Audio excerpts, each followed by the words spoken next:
Dame in gospodje, pozdravljeni, spet smo skupaj. Danes sledi najboljši del. Iz šasije bomo vrgli še podvozje, potem gremo še na motor. Danes torej pripravimo šasijo do te mere, da se lahko začne čistiti. Motor pa razstavimo, pogledamo in pripravimo za obnovo. Ne vem, kaj se z mojim glasom zgodilo, ampak zdaj sem original. Mislim, da bodo najboljše izkušnje before pa after avta dobili tak, da gremo v naslednjem delu na obnovo motora. Za vas ga bom pripravil v cinematičnem stilu, tako da boste lahko videli res dejansko vsako malenkost, pa držali bomo najvišji možni nivo kvalitete in potem se bomo pač lahko tudi zgledovali, kako mora avto izgledati. Pa mislim, da smo še vseeno nekaj pozabili. Tedenski recap. Kupili smo novega Dailyja, Honda Civic Sedan 1.5 Economic. Dobra stvar tega avta je, da z 10 litri smo naredila koliko? 300 000. 230 km z 10 litri. Tako da avto je total za nič, bo pa šel motor v Dailyja, tako da bomo sestavili novega Dailyja iz perlastega Civica. Hypershift Civic prije nazaj. Evo še slavni 1.5 motor, ne preostane druga, ko pa testna vožnja.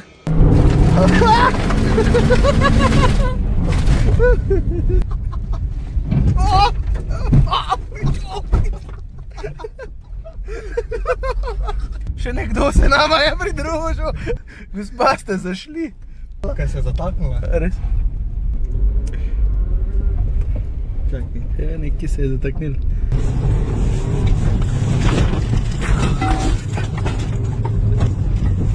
Joj, joj!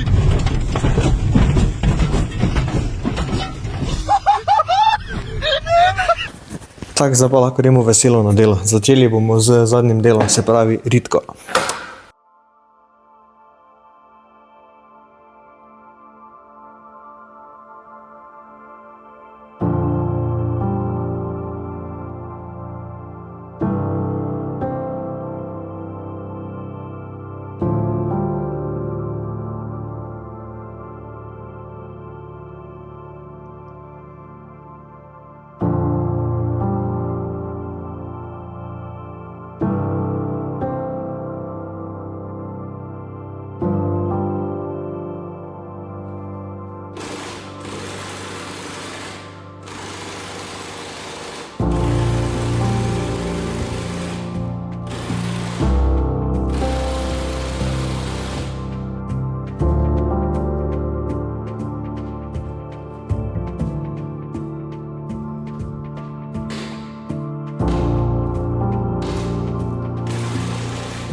Največje hibe teh starih Hond so točno ti zadnji deli pri vpetih in pa rokicah za optiko. Problem je v tem, da marsikdo ta del tukaj razreže, ker je not, kako bi temu rekel, matica, ki se miga sem pa tja in se pri odtegovanju na silo odtrga stran in potem moraš tu vse žagati, pa vendati, pa menjati, bla bla bla. Jaz sem si sicer najdel metodo, da tega ne rabim delati, in avtomatsko ta spodnji del šasije na vsakem avtu ostane čisto cel.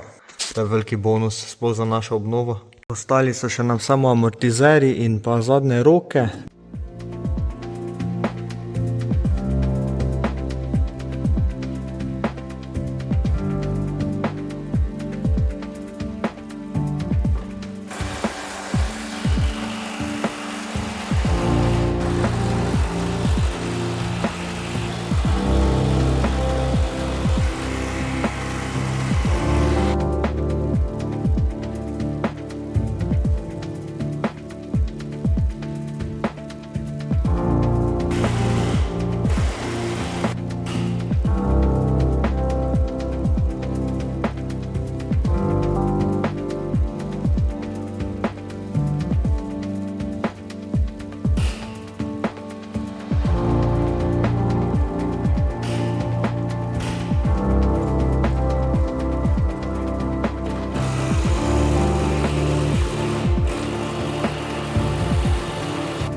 Zadnje zavore smo uspeli dol dobiti.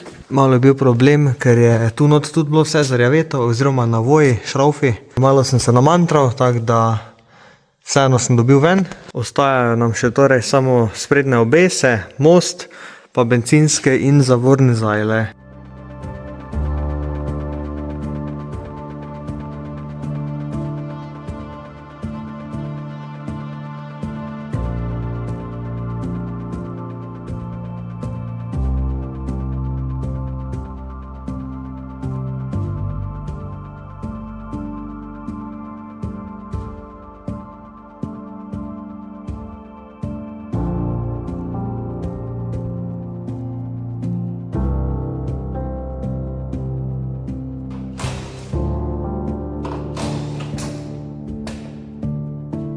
Avto smo dali stran, zdaj pride še na vrsto težko pričakovan motor. Res me ful zanima, kaj se je zgodilo z njim, oziroma kje je poškodba od overboosta. Prepričan sem v to, da ni nekih hudih poškodb, mogoče je prepihalo samo batni obroček ali pa kaj podobnega, ker na sesalni strani in izpušni na glavi ni nič olja razmazanega, ampak so vsi kanali običajni. Ampak eno je teorija, drugo pa se bo pokazalo v praksi, tako da veselo na delo.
Evo, motor nam je uspelo razstaviti v prafaktore. Ločili smo menjalnik od samega bloka, vztrajnik še gre dol, potem pa ga damo na voziček, pa da dejansko vidimo, kaj je z njim narobe znotraj.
Tak, ne vem, če ste prej videli, sem označil 4. cilinder in to je prvi, ki sem ga vzel narazen. Tu je naš bat, jaz sem rekel, da so poškodovani batni obročki, ampak sem jih vzel dol že. Tako bom rekel, nikovan bat je navaden nizkokompresijski. Cilinder sem pogledal, je čisto celi, bat pa je počen, tako da nisem bil daleč od tega, kot vidimo je tu zlomljen. Bat je bil po celem razpočen, če ga malo zmigamo, se bo ta celi del odlomil, se pravi, ta je poškodba od overboosta. To se zgodi zaradi prevelikega pritiska na bat, ki je pač odlitek, čeprav je nizkokompresijski. Se kot vidimo, je kovani bat vizualno skoraj enak, razlike so edino spodaj, je en po izgledu zelo dosti lepši. Škoda edino, da niso dali kovanih, ker bi motor bil bistveno bolj zdržljiv.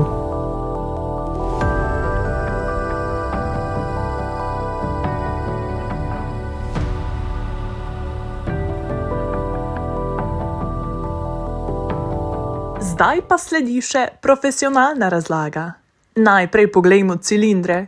Kot kaže, so v odličnem stanju. Pri ležajih pa je zgodba drugačna. Vidimo, da so precej obrabljeni. Moja prva misel je, da je to posledica večjih sil, ki jih je motor dobival zaradi turbokita. Še bolj verjetno pa je kriva glavna gred, ki je malo popraskana. To se najbolj vidi ravno na glavnih čepih. Ojnični so še kar v redu, ležaji pa seveda izrabljeni. Če bi komu dajali kak nasvet za prihodnost, bo se glasil tako. Če greš v turbo projekt, vzami vsaj ACL Race oddelek ležajev. Ti še dodatno zmanjšujejo trenje. In kovane bate, ter ojnice, motor ti bo hvaležen. Pa če na glavni gredi opaziš praske, jo daj spolirat. Dolgoročno se ti to res ne bo poznalo. Zdaj se pa vrnimo k Domnu, ki bo z velikim veseljem unboxal svoje nove igrače. Medtem ko smo razstavljali motor, je prišla že večina rezervnih delov za njega. Začnemo z najbolj važnimi, se pravi bati. Za bate sem izbral Nippon Piston Racing z pripadajočimi batnimi obročki. Gre za OEM kvaliteto batov, le da je cena dosti boljša napram originalu. Nagibam se k visokemu standardu, se pravi original deli ali pa še boljši od tega. Zato sem tu izbral tudi original vodno pumpo in pa seveda oljno pumpo. Na trgu so še tudi druge firme, kot je ACL na primer, ampak sem se tudi tokrat odločil za originalno. Potem imamo še zobati jermen in po domače španer, tesnilo glave, moje zelo slavno Felpro tesnilo Cartera, ker z ostalimi sem imel zelo slabe izkušnje tudi z originalnimi. Ne smemo pozabiti še oljni filter, tesnilo ventil dekla in razne o-ringe za oljni hladilnik, čepke, za ventil dekl, semeringe, bla bla bla. Vse sem vzel original, pa da vidimo, kako dolgo bo motor ostal suh. LMA-je sem vzel od Skunk 2 Racing in poleg tega sem vzel tudi super tek teflone namesto originalnih. In pa za na konec seveda original termostat. Po razstavljanju je prišlo še čiščenje vseh delov, se pravi maščobe več ni gor, vse je pospravljeno, popucano, pripravljeno za obnovo. Tu sem si zložil tudi ventile in pa kompleten valve train, odmične pa vse ostale malenkosti še. Prišli smo do konca drugega dela razstavljanja. Sledi še kompletna obnova motora. Tisto bo res noro, ker bo v cinematičnem stilu in boš lahko točno videl, kam kaj spada. Subscribaj, saj pa lajkaj, da boš ostal na tekočem, pa se vidimo.